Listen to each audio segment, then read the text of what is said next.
கோயில் கருவறையைச் சுற்றியிருக்கும் கோஷ்டம் என்றால் என்ன தெரியுமா? முதலில் கோஷ்டம் என்றால் கோட்டம் என்ற அர்த்தம் உள்ளது. வாங்க வீடியோக்குள்ள போகலாம். போறதுக்கு முன்னாடி நம்ம சேனலை சப்ஸ்கிரைப் செய்து கொள்ளுங்கள். நாம் கோயிலுக்கு செல்லும் போது மூலவரை தரிசித்து பிரகாரத்தை வலம் வந்து பிரசாதம் பெற்று வெளியேறுவது வழக்கம். ஆனால் கருவறையை சுற்றி அமைந்துள்ள அந்த அழகிய சிற்பங்களை, அவற்றின் அர்த்தத்தை, அவற்றின் ஆன்மீக பொருளை பலரும் கவனித்திருப்பதில்லை. உண்மையில் கருவறையை சுற்றியுள்ள ஒவ்வொரு தெய்வ உருவமும் ஒரு மிகப்பெரிய தத்துவத்தை நமக்கு கற்றுத்தருகிறது. அந்த அமைப்பிற்கே கோஷ்டம் என்று பெயர். கோஷ்டம் என்றால் என்ன? கருவறையை சுற்றி 3 பக்கங்களிலும் அமைந்துள்ள வெளிப்புறச் சுவர்களில் சிறிய மாடம் போன்ற வடிவில் உருவாக்கப்பட்டிருக்கும் பகுதியே கோஷ்டம். தமிழில் இதனை கோட்டம் என்றும் அழைப்பார்கள்.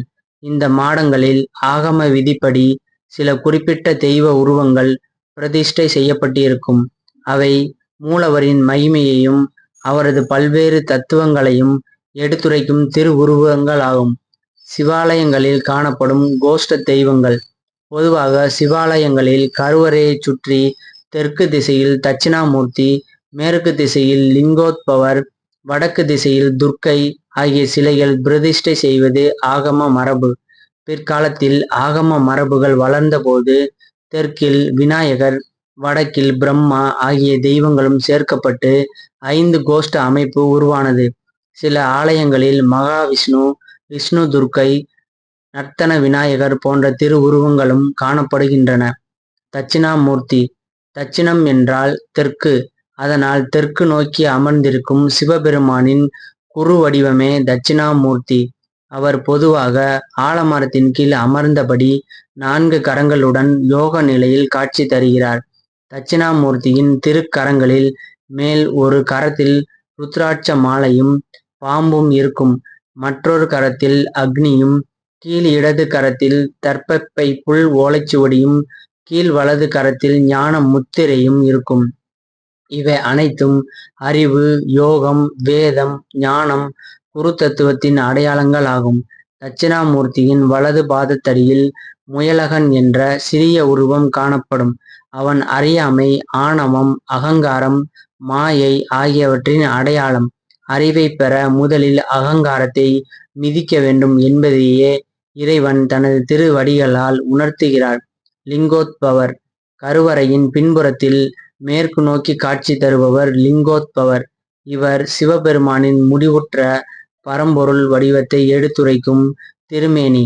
பிரம்மா, விஷ்ணுவிற்கு இடையே ஏற்பட்ட யார் பெரியவர் என்ற பிரச்சனைக்கு தீர்வு காண அடிமுடி காண முடியாத ஜோதி பிழம்பாக ஈசன் காட்சி அளித்தார். பல்லாண்டுகள் தேடியும் இருவராலும் இறைவனின் எல்லையை அறிய முடியவில்லை. திருமால் உண்மையை ஒப்புக்கொண்டார்.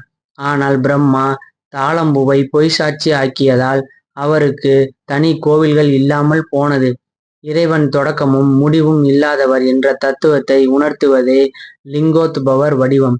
துர்க்கை. வடக்கு கோஷ்டத்தில் அருள் புரிவது துர்க்கை. தமிழ் மரபில் அவள் கொற்றவை என்றும் அழைக்கப்படுகிறாள். மகிஷாசுரனை அழித்த வீரசக்தியின் வடிவமே துர்க்கை. துர்க்கையின் ஆயுதங்கள் சங்கு, சக்கரம், சூலம், வில், மணி, வாள், பாசம் போன்ற பல்வேறு ஆயுதங்களுடன் காட்சி தருவாள். அவளது திருவடியில் மகிஷாசுரன் வீழ்ந்திருப்பான். இது தீமை மீது நன்மை வெற்றி பெறுவதற்கான அடையாளமாகும். விஷ்ணு துர்க்கை. சில ஆலயங்களில் துர்க்கை சங்கு மற்றும் சக்கரம் ஏந்தியபடி காட்சி தருவாள். அவள் விஷ்ணு துர்க்கை என்று அழைக்கப்படுகிறாள். சில சிவாலயங்களில் அஷ்டபுஜ துர்க்கை வடிவத்தையும் தரிசிக்கலாம். பிரம்மா மற்றும் கோமுகி. பிற்கால சிவாலயங்களில் வடக்கு கோஷ்டத்தில் பிரம்மா திருவுருவமும் அமைக்கப்படுகிறது. அதன் கீழ்ப்பகுதியில் கருவறையில் நடைபெறும் அபிஷேக நீர் வெளியேறும் வாய்க்கால் கோமுகி அமைந்திருக்கும். அருகிலேயே சண்டிகேஸ்வரர் சன்னதியும் இருக்கும். பெருமாள் கோயில்களின் கோஷ்டம். பெருமாள் ஆலயங்களில் மூலவரின் கருவறையை சுற்றி பொதுவாக நரசிம்மர், ஹயக்ரீவர், வராகர் மற்றும் சில வைணவ தெய்வ வடிவங்கள் ஆகம மரபுப்படி அமைக்கப்பட்டு இருக்கும். கோஷ்ட தெய்வங்களை ஏன் தரிசிக்க வேண்டும்? பல பக்தர்கள் மூலவரை மட்டுமே தரிசித்து வெளியேறி விடுகின்றனர். ஆனால் கோஷ்ட தெய்வங்களையும் வணங்குவது ஆகம மரபில் முழுமையான தரிசனமாக கருதப்படுகிறது.